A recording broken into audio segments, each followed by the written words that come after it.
ఆత్మ మరణాంతరం ఎక్కడికి వెళ్తుంది అనేది మానవజాతి ఆరంభం నుంచి మనసును కలవరపెడుతున్న అత్యంత గొప్ప ప్రశ్నలలో ఒకటి.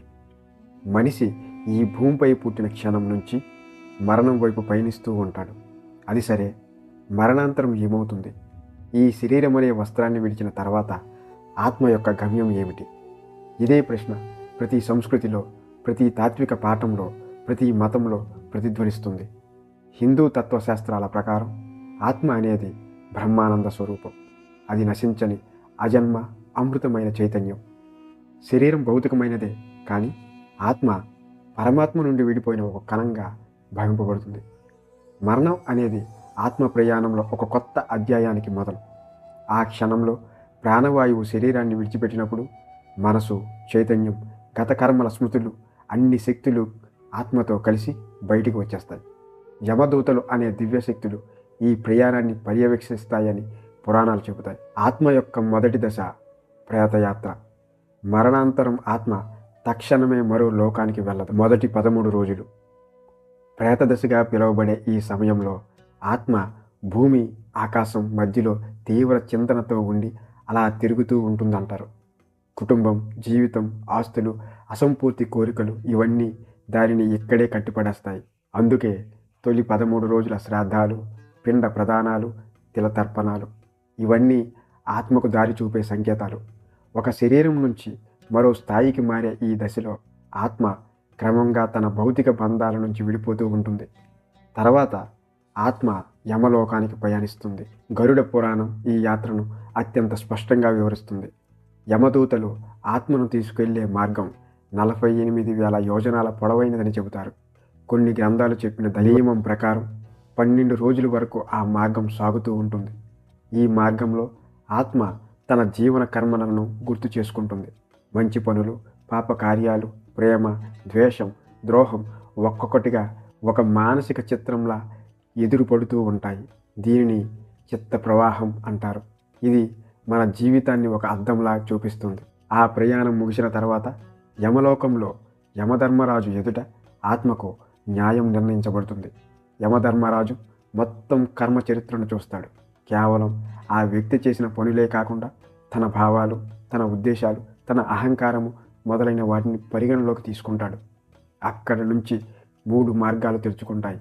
మొదటిగా పితృలోకం, పుణ్యాత్ములు కొంతకాలం విశ్రాంతి తీసుకునే లోకం. రెండవది స్వర్గలోకం, ఉన్నత కర్మల ఫలితంగా దైవ ఆనందంతో కూడిన స్థలం. మూడవది నరకలోకం, తన పాపముల ఫలితంగా కఠిన శుద్ధి పొందే లోకం. ఇవేవీ శాశ్వతమైనవి కావు. యమలోకం ఒక తాత్కాలిక నిలయం మాత్రమే.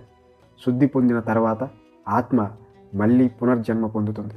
పునర్జన్మ అనేది శాస్త్రాల ప్రకారం ఆత్మయాత్రలో అత్యవసర భాగం. ఆత్మ తను పొందిన కర్మఫలాలను అనుగుణమైన జన్మాన్ని ఎంచుకుంటుంది. తన జీవన విధానం పుణ్యమైనదైతే అది ఉన్నత స్థాయి పొందే మంచి పరిస్థితులలో పుడుతుంది. తన జీవన విధానం పాపమయమైతే లోకానికి, జన్మానికి కష్టసాధ్యమైన స్థితులు పొంది అనేక కష్ట నష్టాలు ఎదురవుతాయి. బ్రహ్మసూత్రాల ప్రకారం ఈ ప్రక్రియ స్థిరంగా కొనసాగుతూనే ఉంటుంది. మరణం, యమలోక యాత్ర, పునర్జన్మ చక్రంలా తిరిగే ఈ సంసారం ఆత్మకు మోక్షం లభించేంత వరకు ఆగదు, కొనసాగుతూనే ఉంటుంది. అయితే మానవ జీవితం కేవలం పునర్జన్మల పరంపర కాదని వేదాంతం చెప్పింది. ఈ జన్మలోనే జ్ఞానం, ధ్యానం, భక్తి, సదాచార జీవనం ద్వారా ఆత్మ మోక్షాన్ని పొందగలుగుతుంది. అంటే అది పునర్జన్మల చక్రం నుంచి బయటపడుతుంది. ఉపనిషత్తుల ప్రకారం మోక్షం అనేది ఆత్మ పరమాత్మతో ఏకమయ్యే స్థితి. అక్కడ దుఃఖం లేదు, సుఖం లేదు, నిత్యానందం మాత్రమే ఉంటుంది. ఇది కేవలం మన విశ్వాసాలు మాత్రమేనా అంటే కాదు. ఆధునిక సైన్స్లో కూడా ఆశ్చర్యకరమైన ఆధారాలను కనుక్కున్నారు. నియర్ డెత్ ఎక్స్పీరియన్సెస్ అంటే ఏమిటి? మనుషులు మరణ సమయంలో లేదా గుండె కొట్టుకోవడం ఆగినప్పుడు మనిషికి తన శరీరం నుంచి బయటకు బయలుదేరిన భావన వస్తుంది. గాఢమైన వెలుగులోకి ప్రవేశిస్తున్న అనుభవం కలుగుతుంది. మొత్తం జీవితం ఒక్క క్షణంలో కళ్ళ ముందు కనిపిస్తుంది. 1000 మంది నియర్ డెత్ ఎక్స్పీరియన్సెస్ అనుభవించిన వారిలో 80% మంది ఒక వెలుగు టన్నెల్ను చూశారని డాక్టర్ల మాట. ఈ అనుభవాలు వేదాలు చెప్పిన ఆత్మ ప్రస్థానానికి శాస్త్రీయ సాక్ష్యాలుగా అనిపిస్తాయి. కానీ వాస్తవం ఏమిటి అనేది ఎవ్వరము చెప్పలేము. ఎందుకంటే ఆ ప్రయాణం అనేది తిరిగి వచ్చి చెప్పేవారి కోసం కాదు, ఎప్పటికీ తిరిగి రాని లోకాలకు చేరుకున్న వారి కోసం మాత్రమే. మరణం అనేది అంతం కాదు, అది ఒక మార్పు మాత్రమే. ఆత్మయాత్ర ఎప్పటికీ కొనసాగుతూనే ఉంటుంది. మన ఈ యాత్ర ఇప్పుడున్న ఈ స్థితి మధ్యలో ఉన్న ఒక చిన్న క్షణం మాత్రమే. ఆత్మకు ఆరంభం లేదు, అంతం లేదు.